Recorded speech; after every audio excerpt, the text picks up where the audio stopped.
Hey, my brothers. Welcome to another episode of the Life Math Money podcast. Yes, I still do them from time to time. And today we're talking about a letter that a woman wrote to her daughter's employer.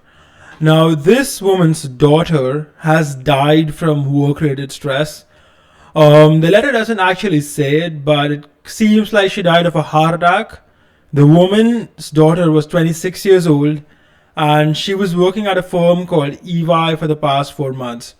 And the woman is blaming the daughter's death on this firm's insane work stress. I'm not going to read the letter in full. You can find the full letter on my blog, but here are the most important parts from the letter, not quoted, but the woman says the daughter's name is Anna, by the way. So Anna passed her CA exams in November 2023, and she joins EY on 19th March 2024. So that's fairly new. She's barely been working for a few months, and she's just finished her education last year. CA means Chartered Accountant for anyone who's unfamiliar with the term. It's a degree that I also have. And I've also worked at one of these big four firms back when I was 17, 18 years old. And this is apparently her first job, obviously. And she was a school topper, college topper, etc. The mother says that she was a hardworking girl. And when she started working in EY, she had so much work to do where she was working weekends and she was working late at night and she was working all the time, and she did not like her manager. The manager apparently sucked, and the guy would go watch cricket and give this girl work late at night and do this, do that, etc. So the letter rambles on about that, talks about the girl being a nice young girl, etc. And later on says that no one from EY attended her funeral. The woman reaches out to the managers of this girl, and the managers don't even reply to the woman. And that's really it, right? This chick is dead from overwork. The mom blames the company's work culture and gives out the entire story. And the letter ends with, "My Anna is no longer with us, but her story can still make a difference," which I believe it can. I have various thoughts about this whole thing, the entire situation, and I have a lot of background in this because I am also a chartered accountant. I worked in one of these big four firms back when I was a kid, back when I was 17, 18 years old. So this is like over a decade ago. So it's been a while, but I'll tell you my thoughts on this entire thing and some key takeaways that you should take away from this if you are an employee. So first of all, I don't think that the work pressure killed this girl, right? A lot of people, almost everybody who works for these firms will work late hours. It's just how it is. In consulting, you work late at night, you work weekends. A lot of people do it. No one dies from it. A lot of people will lose hair in the sense that there'll be 25, 26-year-old people with, who look like they're 30 because their hairlines have receded so much or they're losing the crown on their head. So it definitely is very stressful for most of these people, but you don't die from it. If I had to guess, I don't think it was the work stress that killed her. I think what actually killed her is some kind of congenital heart defect or something or the other. And, the work stress could have been a factor that triggered it. It could be the work stress, or maybe she was drinking too much coffee. With these consulting firms, there's a big culture around drinking coffee and Red Bull. So back when I used to work there, people would drink like 7, 10 Red Bulls and coffees a day. And they would be very proud of doing it where, hey, I drink 5 coffees a day. I'm the man. I drink the most coffee. So obviously that amount of caffeine consumption is not good for your heart, especially if you have some kind of pre-existing defect in your heart, which I don't know if she did, but the fact that she's dead at the age of 26 probably increases the probability that it was there. Obviously, I have no way of knowing. But anyway, this podcast is not about why she died or the fact that she died. What I'm talking about is what can you learn from this, especially if you're younger. This is most of the conclusions, and I'm going to tell you, are going to be very interesting to you if you're younger than 30. If you've been in the corporate environment for more than 10 years, you probably already know some of it. But firstly, the first big takeaway is that you have to understand that the corporate environment, the people at corporate, they don't care about you at all. They don't care about you whatsoever. They see you more of as a resource who is useful for getting work done, a cog in the machine. Useful, but they don't care about you. They can replace you in a day, right? They don't care about you as a person. They don't care about your struggles. They don't care that you're missing meals with your family. They don't care that you don't have time for your kids. They don't care that you are barely spending any time with your mom and dad. They don't care about that at all, right? What they care about is that are their deliverables being handled on time? Are their clients happy? Are you doing the work that they want to get done out of you? So they don't care about you as a person. They just care about you as a robot or as a machine who is supposed to fulfill a certain task for the company, and that's what they're paying you for. This isn't shocking news. This is really just raw reality. This is how it is. You are not special. If you watch all of these TV shows, right, Suits and what have you, you get this false impression that a corporate environment is your second family and they care about you and you party together after work. But really, no one cares about you whatsoever. It's all about money. People are there to work. It's a work environment. These people are not your family. They are not your friends. It's really just a place people go to work at. And for every CEO who says, we are all family, why is it that in your family, all of the younger people, the people who are interns and, all the lower level people, they get paid so little and you get paid so much, right? If it's a family, there should be more equitable distribution, right? The kid gets more, right? So you are not in a family, right? You are in a ruthless environment. And if you're being told that you're in a family, you are being lied to. And if you believe it, you're a retard. There are no two ways about it, my friend. The second thing is that your coworkers are not your friends. And a lot of people are so naive that they think their coworkers are their friends and they are special and the coworkers like them, but really your coworkers are your competitors. They don't care about you. If they could get a $20,000 bonus and get your ass fired, they probably would. And most of them simply care about their career progression, just like you, right? And that's the reality of human nature. I mean, this woman's letter says that even in this girl's funeral, not a single person from EY shows up, right? So not her co-workers, not her subordinates, not her superiors, not her manager, not the partner. No one shows up to her funeral. And how is that a thing? You have to understand that your co-workers are not your friends. They do not care about you. They are simply people there who are trying to make a buck, and that's really it, right? If you were to get hit by a bus tomorrow and die, so you get hit by a bus and die, you will be replaced in less than a month. In a month, there'll be someone else doing your job. You will be dead and forgotten. The only people who care about you are your mom, dad, family, etc. Your co-workers don't care. Your boss doesn't care. Your partner doesn't care. They just see you as a way to make more money or to get their work done, and that's it. They don't care about you as a person. The only people who care about you as a person are your husband, wife, your mother, father, children, brother, sister, your family, right?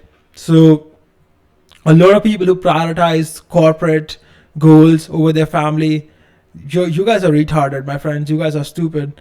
You are giving up people who actually care about you for people who do not care about you at all. And thirdly, the third big lesson is that you are not going to change corporate culture. This letter is not going to do shit to change corporate culture. People in corporate, the incentives are such that it's all about making money, getting clients, keeping clients happy, not about people. So that's never going to change simply because the incentives aren't there for that. But there's no use complaining about these things. There's no use complaining about corporate culture. You can't fix it.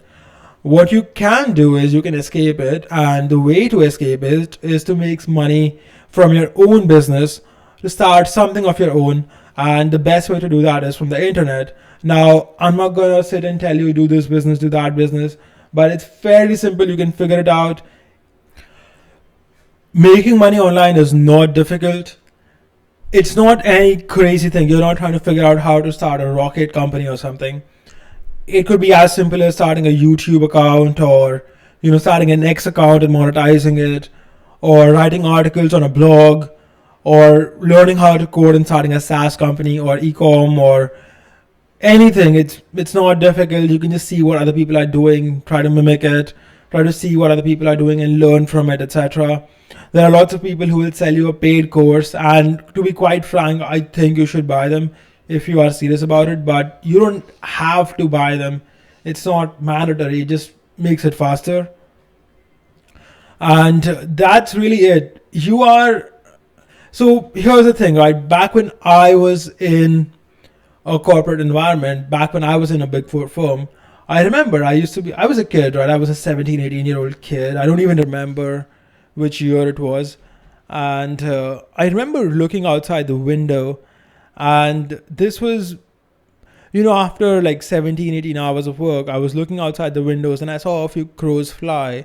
And I remember thinking to myself that I wished to be like the crow, because it was so free. It could do anything it wants. And it could, it had all the time in the world and didn't have all these stresses that I did. Didn't have a boss to report to. And it made me feel really sad. And that day, it just hit me that I am free, in the sense that I am not an animal in a cage where the lock is closed and I can't get out, right? This is a voluntary situation I've put myself into, and I can leave if I want to. So I just stopped giving a fuck, and I started putting most of my energy into online businesses, where during my work hours, that is, while I'm supposed to be working, I just stopped doing work for the firm and I just started working for myself, where I was putting out affiliate links on Reddit, trying to make some money from the internet. And I started learning how to write. I started learning copywriting. And, I spent like a month's worth of salary on resources to learn online. And I was just trying to get better and better and trying to make some money online. And that's really what I was doing. So for like a few months, I did almost zero work for the company. And I made a lot of progress in making money on the internet. I made my few bucks from the net. And that's how I got started from zero. And to be honest with you, I wasn't making that much money from this consulting job, right? I was making $150 a month. Yep, $150 a month, which is very low. I was very young. I was say 18, 17 years old. So it was not that difficult to replace that money from the internet. And now I'm at a point where I have all these online businesses and I make more than this 50-person team I used to work in combined. So I used to be in a team of 50 people, right, when I was working at the Big Four firm. And today I make more than all of these guys, including all the partners, all of these, what's the word for it, directors, managers, etc., etc. I make more than all of them combined. And most of it comes down to figuring out how to make money from the internet. A few SaaS companies that are successful will make you $50,000, $60,000 a month. And once you're there, you will not worry about money. You will have a fairly easy life. And, you can coast on that for the rest of your life. One other thing I want to point out is that these guys, a lot of these guys, when they join a corporate environment, they think that, I'm going to quit and that's going to show them, that doesn't work, right? You are not in a relationship where, you suddenly break up and it shakes the other person's world, right? These guys are used to seeing people quit. In my 50-person team, I worked for this Big Four company for like about a year, maybe less, I don't remember. And I think in the 50-person team, about 30 people quit and were replaced within a year. So they have a very high churn rate. They are very aware of that. They have an HR department whose entire job is to keep filling up these vacancies. So you will do fine if you quit. These guys don't care. They will just replace you. And it's not gonna It's not gonna change their world or anything, right? It's gonna cause them a week or two of inconsistent work, or maybe someone will have to work a little harder to do what you were doing, and then you will be replaced. So keep that in mind. You are not special. They don't care about you, etc. What you gotta do is tone down your work quality to the bare minimum and focus on building money from the internet. Because let's face it, right? If you are working this much, probably you do not have a better offer, and you can't afford to starve. You can't afford to be like, I'm gonna fuck this guy, I'm gonna talk shit to this manager, I'm gonna fuck you, I'm quitting today. You probably can't do that. You need the money.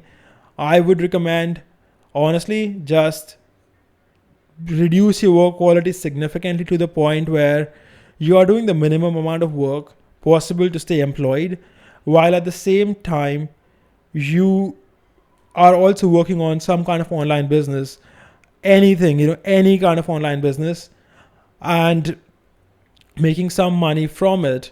If you want a free guide, you can download my guide from my website. Go to lifemathmoney.com. My guide on me building a service-based business is completely free. I'm not going to make any money from you downloading it. So this isn't like a secret, or what's the word for it? This isn't a stealthy way for me to promote a product. It's free. So you can go and download my guide, my ebook on this for free from lifemathmoney.com and basically start some kind of online business. One other thing to keep in mind is to not talk about your extracurricular activities. Let's say, this whole online business thing at work. You want to keep it on the down low as possible. You just want to make it seem like you're like the average or below average employee, and you are just, not super competent. Because what happens with these big four firms is that the more competent you are, the more you fuck yourself over. Because the better your work, the more work that gets assigned to you, the less time you have to actually build another side business on the internet, so you can actually escape from this bullshittery.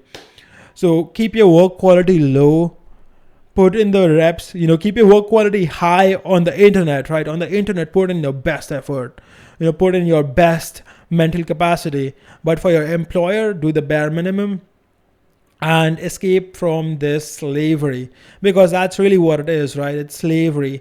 It's just hardship, sacrifice, slavery, and it's not a life worth living.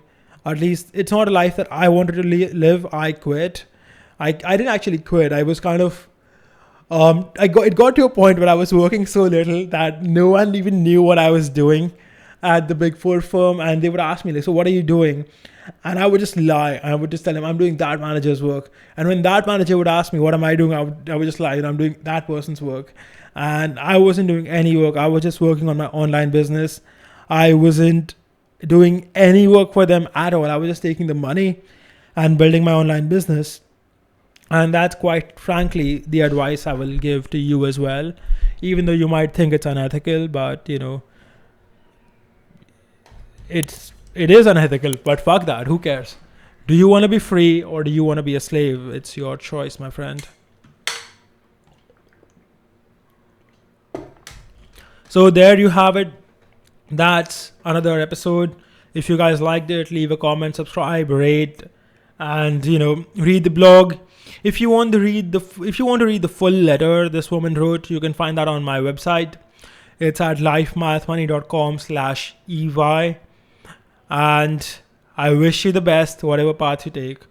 Although I hope that if you are someone like me, someone who looks out the window and looks at a crow and says, I wish I was a crow, because the crow is free. You now have the path to freedom, my friend. Do not, and I request you, do not let it be such that you listen to this podcast and then you go about continuing living your life the way you do, slaving your ass off for your employer and not working on an online business. Please don't do that. What you gotta do if you want to be free is to build an online business and fuck your employer. Take his money, but don't do his work.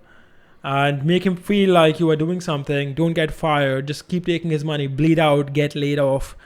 And bleed the beast. Take the money for as long as possible.